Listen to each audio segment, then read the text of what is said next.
लेकिन ऐसा ये जो चीजें हो रही हैं इसमें इन सब बातों के बीच में एफआईएस का मूड कैसा लग रहा है आपको? देखिए एफआईज का मूड तो खरीदारी का ही था, खरीदारी का ही है और खरीदारी का रहना भी चाहिए, क्योंकि इंडिया स्पेसिफिक वो बेरिश नहीं है। और युद्ध शुरू करने के 3 दिन पहले तक लगातार कैश मार्केट में खरीदारी का आंकड़ा भी आया था। खाली गुरुवार का एक छोटा सा एडजस्टमेंट वाला समझ लीजिए, बाकी सोम मंगल बुध तीनों दिन उन्होंने खरीदा था। ठीक है, अब बेच भी रहे हैं तो ऐसा नहीं कि भर भर के बेच रहे, टोकरी भर भर के, थोड़ा सा। इतना बेचने में कौन सी बड़ी बात है, मतलब इतना तो बेच ही सकते हैं, बिल्कुल हल्का सा बेच रहे हैं। जैसे शुक्रवार को 1264 करोड़ की बिकवाली कैश में की। ठीक है, स्टॉक इंडेक्स और स्टॉक फ्यूचर्स, इंडेक्स फ्यूचर्स और कैश मिला के 4700 करोड़ की बिकवाली। इतने बड़े दिन, इतने बड़े युद्ध पे जो कच्चा तेल 75 पे हो तो 4700 करोड़ की कौन सी बड़ी बात है, छोटी है। लोकल फंड ने 3041 करोड़ की खरीदारी की, लगातार 19 दिनों से लगातार खरीद रहे हैं। अच्छा, वैसे रिकॉर्ड तो हाईएस्ट अभी 29 दिनों का जो मेरे पास डेटा है, लेकिन 19 दिन तक खरीदना भी कोई छोटी बात थोड़ी है, बड़ी बात है भाई। 19 दिन से खरीद रहे हैं। कल शुक्रवार को 3041 करोड़ की खरीदारी की।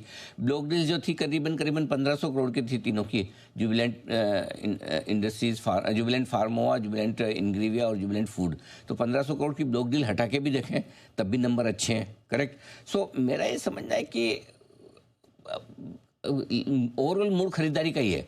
थोड़ा बहुत बेच रहे हैं तो एक आपको जियोपॉलिटिकल टेंशन, एक रीजन मिल जाता है, और रीजन इसलिए मिलता है कि एक और आप 22,000 से 25,000 आ गए हैं, और दूसरा आपका करेंसी 88 के आसपास से नीचे में 84-85 हो गया, 85.5 के आसपास कितना 86 रुपये हो गया, अभी 86 रुपये 8 पैसे। सो मेरा ये समझना है कि थोड़ा रुपया मजबूत हुआ था, थोड़ा मार्केट बढ़ गया तो एफआईएस के पास गेंस हैं, मुनाफा है, तो हल्की फुल्की मुनाफा वसूली है। बाकी ऐसी कोई तेज गिरावट वाली और तेज बिकवाली वाला संकेत अभी तक तो नहीं दिख रहा। लेकिन सर शुक्रवार को जिस तरह के रिएक्शन का डर था हमें, उस तेज गिरावट से तो बच गया आज। हाँ, ये बात आज क्या होगा?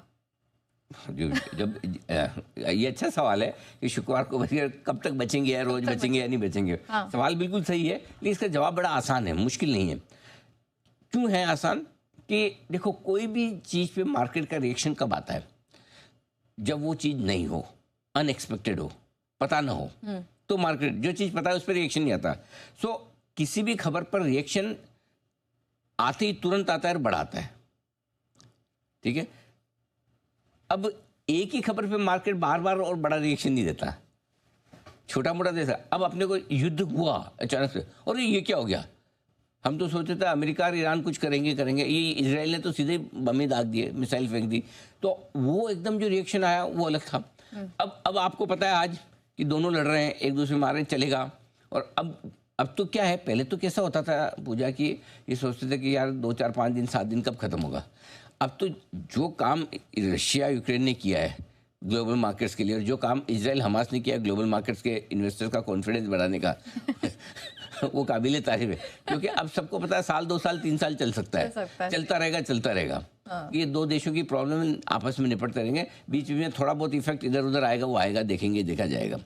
सो अब तो आपको लंबा युद्ध चलना भी आप माइंडसेट बनाने लगे भाई, चलता ही है। तो अब सब सारे लोग समझदार थोड़ी होते इंडिया पाकिस्तान की तरह 1.5-2 दिन में खत्म, बराबर ना। अब उनको लड़ना है, लड़ने दे, ठीक है। हमारे तो सिस्टम बढ़िया है, सबक भी सिखा दिया, धुलाई पिटाई भी कर दी, थप्पड़े भी मार दी और 1.5 दिन में समझा दिया। तो ये अब इनके तो ऐसा है नहीं सिस्टम, तो ठीक है। और हो सकता है उनके दुश्मन थोड़े मजबूत, हमारा तो बहुत कमज़ोर था तो इसलिए भी फर्क पड़ जाता है, दोना आसान था एकदम, राइट। अभी सवाल ये है कि जैसे ही युद्ध खत्म होने के संकेत आपको मिलेंगे, वैसे आपको रिकवरी भी होगी और तेजी भी फिर से लौटेगी। ठीक है, पहली चीज़, हमारी इकोनॉमी मजबूत है, हमारे फंडामेंटल्स मजबूत है, हमारी चीज़ें बेहतर हो रही। इसीलिए शुक्रवार को आप डे लो पे खुले 24,500 पे, 124,700 के ऊपर।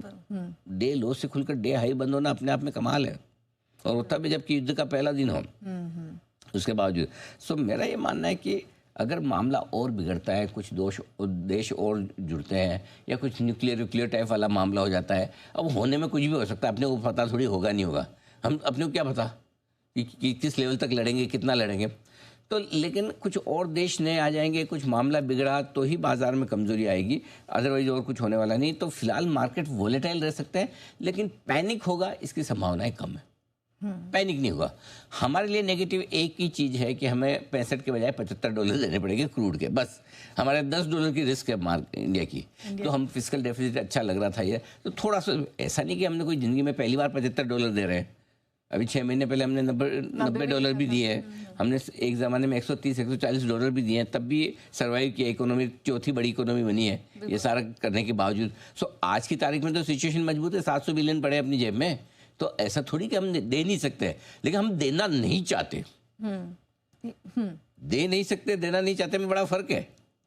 देने की औकात है हमारी, हम $75 का क्रूड आराम से खरीद सकते हैं। ऐसा नहीं कि कोई जेब में पैसे नहीं भारत के, लेकिन हम चाहते हैं 65 में मिले, 60 में मिले, 55 में मिले, जितना सस्ता मिले उतना बढ़िया। बस उतना ही है। सो इतनी छोटी सी $10 की रिस्क है कच्चे तेल की, और कोई रिस्क नहीं इंडिया की।